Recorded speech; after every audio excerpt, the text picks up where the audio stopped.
building in Washington. The call is something must be done. They are, of course, talking about the US gun laws. Efforts to revive a ban on assault weapons have failed since the last ban expired. That was in 2004. And the pro-gun lobby is a powerful force politically and economically.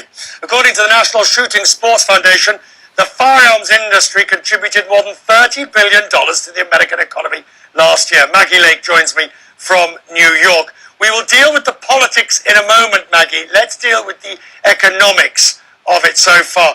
The gun lobby, in response to the appalling incident of last week, must surely find themselves on weak ground. Well, they certainly find themselves in the spotlight, Richard, and a lot of people looking very hard at the connection between the finances and what's happening in terms of legislation and the inability to pass gun control here. Let's take a look at some of the numbers. It's a tough economy, but boy, you wouldn't know it looking at the gun industry.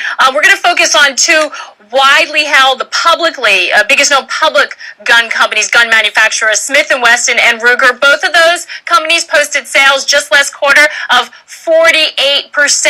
Year to date, those stocks have been on an absolute tear, up 126% in the case of Smith & Wesson, and for Ruger up 53%. Now, both have been under pressure since the story broke on Friday, losing about 7%, but still, those are some pretty hefty gains. Of course, they're not the only gun manufacturers. Some of the other ones that are familiar to people, Remington, Glock, etc., are either privately held, they don't trade publicly, or they're just not as widely held. But it's not just the companies people are looking at, Richard. It's also the National Rifle Association, the NRA. It's a name that's very familiar to people, but the numbers behind this, they're not very transparent. But this is to give you an idea, some of the sort of financial influence, if you will, of this group. According to Bloomberg, they brought in $200 million in 2011. 50 related firms have given $14.8 million since 2005. There were change in laws that allowed that, and that means corporate money has grown twice as fast as member dues. It's causing a lot of people to say, is this really a member organization, or have they turned into a very powerful lobby that people don't know very much about, Richard?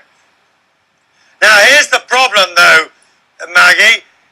Americans may say on one hand, something has to change, but on the other hand, they will say, until it does, I'd better have a gun of my own and go out and buy some more.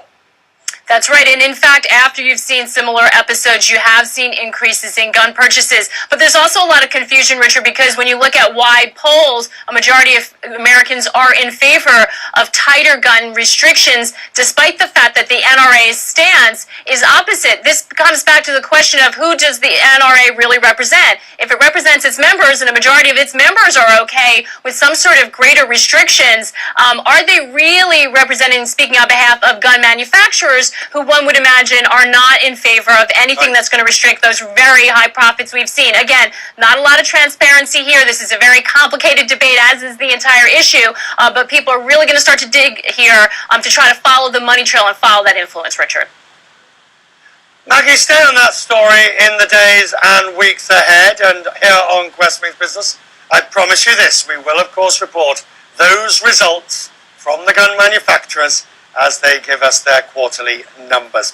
We'll have more on the aftermath of the Connecticut shooting in just a short while.